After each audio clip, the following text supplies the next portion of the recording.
And Then There Were Four by Emma Sutton. Chapter 1. Spies Like Us. We're on a stakeout. Ways in which this is like a stakeout. 1.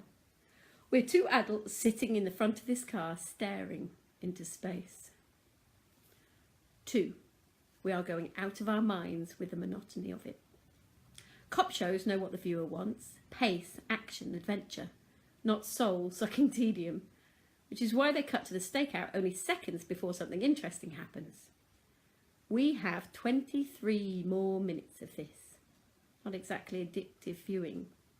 We check our phones, sigh, wriggle, open and close the glove box, fiddle with the seat positions, then the wing mirrors, then the radio settings, and wriggle. A lot. Ways in which this is not like a stakeout. 1. There's no fast food in the car, not a burger, donut, coffee or soda in sight. To be honest, my stomach is wound so tight I couldn't eat a single thing without barfing. 2. We can't see the house, we're staking out. You might think it's a rookie error, but it's a crucial part of the plan. 3. In the back of the car are 2 child seats. You don't get that much in cop shows. Upon reviewing these lists, this is nothing like a stakeout. It's a tad cloak and dagger. We're hiding out of sight until the handover, so perhaps it's more like a Cold War spy exchange, although we've no spy to give them in return. Who am I kidding? We're 2 adults waiting just 22 minutes for something momentous to happen. Handover is at 10 a.m. on the dot, and we've arrived somewhat early.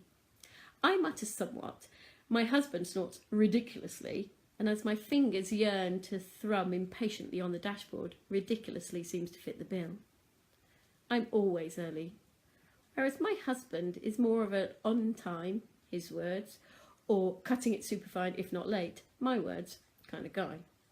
But today is not a day to cut it fine. The silence between us is intense. Not intense like the silence between people spoiling for a fight. No, it's intense because of the emotions that seep out of our pores. Powerful, extreme emotions that arise from the overwhelming importance of today. A day we will never forget. My body tingles and I don't know what to say, or even if I dare say anything at all in case I break the magic spell we're under. I'm giddy, excited, nervous, scared, and all I can do is jig my leg incessantly. I should be ready, after all the preparation we've done, and the courses we've attended, and forms we've filled in. But I am not. I am not ready. I can't silence the matter that fills me with dread. What have we done? For in blame we stand together. Cut to the not stakeout, just got worth watching again. Our social worker arrives. We're released from the endless checking of our phones, which we justify by telling us that 10 a.m. could suddenly sneak up and surprise us. She parks near us and walks over. I wind down my window. She leans in. She goes over the plan again. The plan we've listened to and agreed to during multiple meetings already. I feel like the stupid kids being told how to line up for assembly for the umpteenth 10.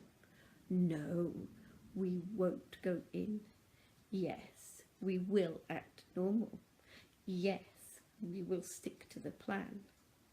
We intone the words robotically because there's no way we're blowing this, not when we've come so far, invested so much already. It's just another hoop to jump through. Yet nothing about this day is normal. We normally go in. We normally say hello. We normally have a cuppa. I normally don't feel this freaked out. Today my stomach churns, my knees wobble, and I don't know whether to laugh, cry or puke. We nod and promise to act normal, and then return to squirming limbo. As 10 o'clock advances, my emotions shift into overdrive. I'm shaking and look like I have the DTs. I need a distraction, so I thumb onto Facebook. Just 4 minutes to go. Eep. I post and run. I dare not read the messages on my timeline, for I am one good luck away from a blubbering wreck. 10 a.m. Handover.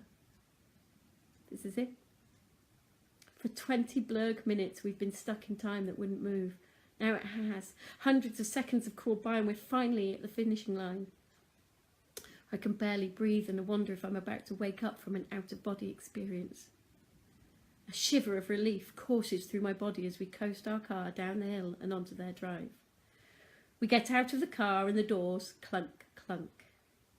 We plaster on fake smiles and act normal. The front door swings open. There are no words today. Weird.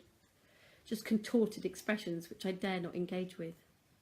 We smile at the children and gently take them and their overnight bags into our arms on the doorstep. Weird. We're neither in nor out of their house. In neutral territory. Double weird with knobs on. I focus on my little girl. For right now, calling her my daughter makes me feel like a fraud. And carry her to our car without a backwards glance. We strap them in, chatting about the fun we're going to have at the play gym today. They seem happy, excited, oblivious to what today means. As I pull on my own seatbelt, I let out a whew. I can breathe again.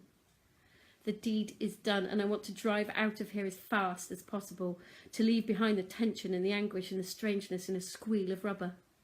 Ready? Asks Andy as he revs the engine. Everyone's strapped in and yes, at the back of my throat, but it stops at my molars. I jolt alert. My spidey senses are tingling. Something's wrong. What can it be? What have we forgotten? Stop! I yell as my brain solves the puzzle. Where are Nibbles and Bubbles? The engine fades. We search frantically under car seats and the children. I get out, dash to the back of the car and rifle through their overnight bags in the boot. I swear silently and profusely as the truth hits. They are not here. And if they're not here, they have to be in the house. Back in the house. The plan didn't plan for this. Nibbles and Bubbles were just cuddly toys, a rabbit and a dog.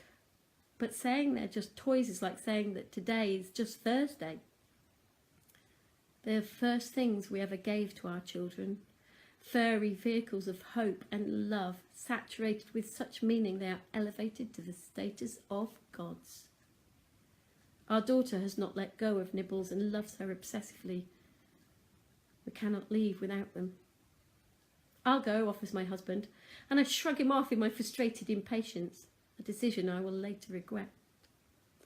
I storm quickly back to the house, deviating dangerously from the plan and silently fuming that today of all days we get this wrong. I stride through the front door and come face to face with things I was never meant to see. Where are Nibbles and Bubbles? I demand abruptly as I enter the front room.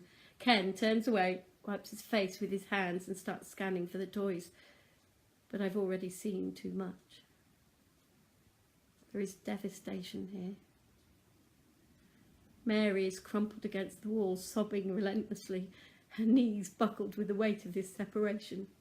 Her grief, just beneath the surface these past few weeks, broke the moment that door closed. We are not rescuing these children. They were rescued months ago. We are ripping them from a family who loves them deeply, from people who held them when they knew not how to be held and went rigid with fear. A family who nurtured them through sleepless nights, panic and tantrums. A family who cherished them and taught them how to love and be loved.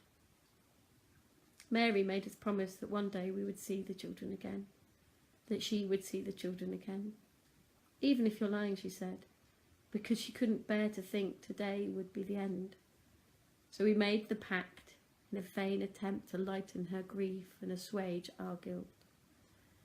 I turn away, find the toys and dash out, unable to do anything to help. For we are the cause of her grief. Our gain is their loss. In every way that this is a happy day for us, it is a sad day for them. I pout childishly, annoyed that my special day has been tainted. I slam their door behind me and run back to the car, away from the scene I want to forget. I hold the toys aloft, triumphant, feeling anything but. Then my little girl sees her bunny and delight spreads across her face like a sunrise on a glorious morning. She grabs her bunny and hugs her to suffocation. I've saved the day. Yay for me. I don't feel like celebrating. My husband drives off and asks if I'm okay, although I suspect he knows the answer. I stare out of the window and mumble, not really. I am filled with a sorrow I did not invite to this party. I shake my head and turn to marvel at the sheer cuteness of our new additions. Tiny, perfect humans. One mass of curls with a bunny and one mischievous boy sit in those child seats. The girl reminds us constantly of who we have become. You're my mummy. You're my mummy. You're my mummy. They have no idea what has happened or what today really means, and of that I am glad. Today we take these children home. Today they will sleep or not in our house, in cots that were prepped 2 months ago. Their family of 2 joins our family of 2, and we become 4. Feels like we've reached the end at last, the end of our long battle to become parents. Thank you for listening.